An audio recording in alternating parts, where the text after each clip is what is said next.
त्या ठिकाणी करावं. इतिहासामध्ये छत्रपती शिवाजी महाराजांची अफजल खानाची जी ऐतिहासिक भेट किल्ले प्रतापगडाच्या पायथ्याशी झाली आणि छत्रपती शिवाजी महाराजांवर वार करण्यासाठी अफजल खानाचा अंगरक्षक सय्यद बंडानी जो हात उचलला, तो उचललेला हात वरच्यावर छाटून छत्रपती शिवाजी महाराजांच्या प्राणांची रक्षा करणारे श्री वीर जिवाजी महाले यांचं त्या ठिकाणी स्मारक असावं अशी अनेक वर्षांची मागणी होती. त्या परिसरामध्ये किल्ले प्रतापगडाच्या पायथ्याशी जिथं अफजल खान आणि छत्रपती शिवाजी महाराजांची भेट झाली, तिथं पर्यटन विभागामार्फत एक शिवस्मारक या ठिकाणी उभारण्याचं काम आपण सुरू ऑलरेडी केलेलं आहे. त्याच स्मारकाच्या जागेमध्ये वीर जिवाजी महाले यांचं पूर्णाकृती स्मारक करण्याचा निर्णय पर्यटन विभागामार्फत आज घेण्यात आला. सभागृहामध्ये त्याची घोषणा या ठिकाणी मी केलेली आहे आणि या स्मारकाच्या पहिल्या टप्प्यासाठी आज 1 कोटी रुपयाची मंजुरी आपण या ठिकाणी दिलेली आहे आणि यापुढे जसे काम पूर्ण होईल तसा उर्वरित निधी हा पर्यटन विभागाकडनं या कामासाठी दिला जाणार आहे.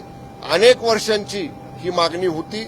मागच्याच महिन्यामध्ये राज्याचे उपमुख्यमंत्री आदरणीय एकनाथजी शिंदेसाहेब दरेगावी या ठिकाणी आलेले होते आणि समस्त नाभिक समाजातल्या शिष्टमंडळांनी आदरणीय एकनाथजी शिंदेसाहेबांची भेट घेऊन स्मारकाचा वीर जिवाजी महाले स्मारकांचा अनेक वर्षाचा रखडलेला प्रश्न सोडवावा अशा पद्धतीची साहेबांच्याकडे मागणी केलेली होती.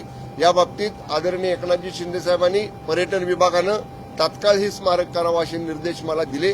त्याचप्रमाणे माननीय मुख्यमंत्री देवेंद्रजी फडणवीस साहेब यांच्याशी देखील या बाबतीत चर्चा झाली आणि आज सभागृहामध्ये वीर जिवाजी महाले स्मारकाला मंजुरी या ठिकाणी आपण दिलेले. आजच त्याचे GR त्याचा आदेश पर्यटन विभागामार्फत निर्गमित केला जाईल. तुमच्या पक्षाचे नगरसेवक रमेश म्हात्रे यांना अटक करण्यात आली, त्यामुळे आता पक्षातलं त्यांची हक्कलपट्टी तुम्ही करणार आहात का, अशा पद्धतीचा निर्णय घेतला जाणार आहे का? या बाबतीतला पोलीस अहवाल प्राप्त होईल. त्यांच्यावर गुन्हा दाखल झालेला आहे आणि त्या विभागाचे खासदार आदरणीय डॉक्टर श्रीकांतजी शिंदे साहेबांनी सांगितलेलं आहे की अशी मगरुरी आणि असा कायदा हातात घेण्याचा प्रकार कुठल्याही लोकप्रतिनिधीकडनं खपवून घेणार नाही.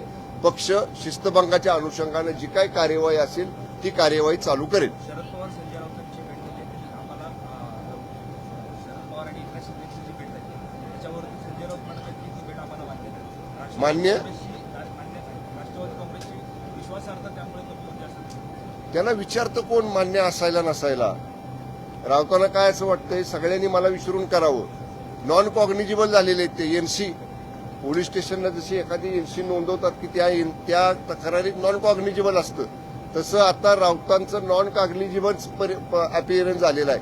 कशासाठी पवार साहेबांनी त्यांना विचारायचं मी विधानभवनला गेल्यावर कोणाकडे जाऊ नको, कोण लागून गेले राऊत एवढे मोठे.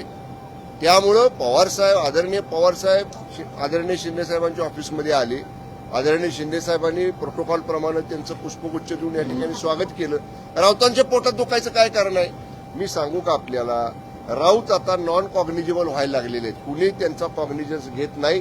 ते आता एका कोपऱ्यात बाजूला पडून राहिलेले आहेत. त्यांना म्हणा तुम्ही तसंच तुमची गोष्ट घेऊन राहा. इथून पुढे त्यांना वाटत होतं की मी म्हणजे सर्वस्व, मला सगळे विचारतात, मला विचारून सगळं करतात. राज्याचं राजकारण देशाचं राजकारण माझ्या 9च्या भोंग्यावरनं ठरतं सकाळी. बिलकुल काय नाही, तुम्हाला कुणी विचारत नाही, तुम्हाला अडगळीत टाकलेलं आहे हेच यावरनं सिद्ध होतं. राऊतांनी सुसंस्कृतपणाबद्दल पण बोललेले आहे. आघाडीतून बाहेर पडेल राष्ट्रवादी शरदचंद्र पवार यांचा पक्ष आघाडीतून बाहेर पडेल असं कोण म्हणतं? चर्चा असेल ठीक आहे ना, अजून चर्चेला काय, अजून जेव्हा तशी काही कृती होईल समोर तेव्हा आपण त्याच्यावरती बोलू. संजय राऊत हे सुसंस्कृतपणाबद्दल पण बोलले, मुख्यमंत्र्यांचा सुसंस्कृतपणा दिसला पाहिजे. बरोबर आहे. मला सांगा हो, पवार साहेबांचे सरकार राष्ट्रीय नेते, एवढे मोठे नेते, काल महाराष्ट्र कर्नाटक सीमा प्रश्नावरच्या अत्यंत महत्वाच्या बैठकीला आदरणीय पवारसाहेब आले होते. आम्ही सगळे मी समन्वय मंत्री आहे महाराष्ट्र कर्नाटक सीमा प्रश्नाचा. माननीय मुख्यमंत्री महोदय, दोन्ही उपमुख्यमंत्री महोदय, पवारसाहेब, सर्वपक्षीय आमदार, समन्वयक मंत्री, आम्ही सगळेजण होतो. बैठक झाल्यानंतर पवारसाहेब शिंदेसाहेबांच्या ऑफिसमध्ये आले. आता त्याच्यानंतर राऊतांनी असं वक्तव्य करायचे का आम्हाला पटलंच नाही, आम्हाला योग्य, तुम्हाला विचारतं कोण तुम्हाला पटलं का नाही पटलं?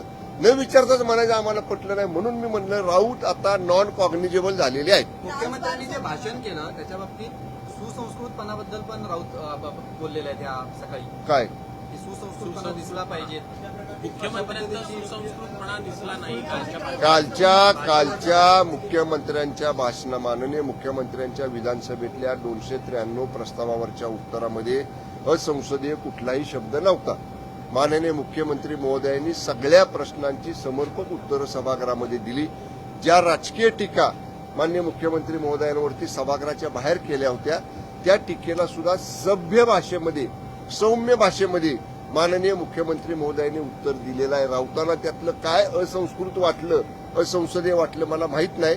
राऊत प्रत्येकाच्या बोलण्याकडे स्वतःच्या अँगलनं बघतात.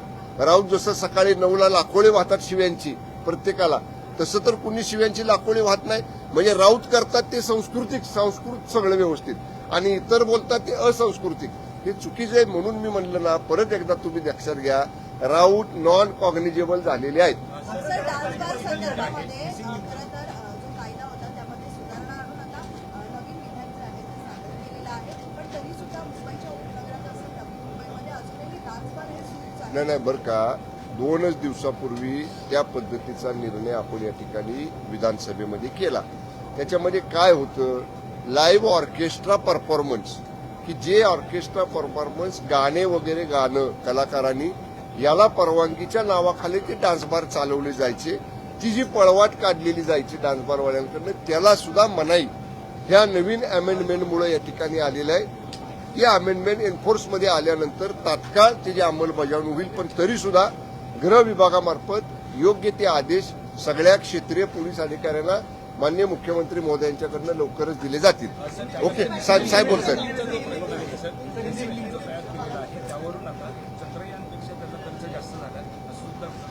कोण म्हणतं? त्यापेक्षा जास्त हा मिसिंग लिंकचा खर्च जवळपास 7,000 कोटींच्या. या खर्चाचं सगळं कॅगचं ऑडिट होत असते, सेंट्रल एजन्सीजचं ऑडिट होत असते. हे एवढा मोठा प्रकल्प आता इतर वेळी खालापूर टोल नाक्यापासून लोणावळ्याला पोचायला 40 मिनिटं लागायची, जवळपास पाऊण तास लागायचा. आता आपण 10 मिनिटात पोचतो.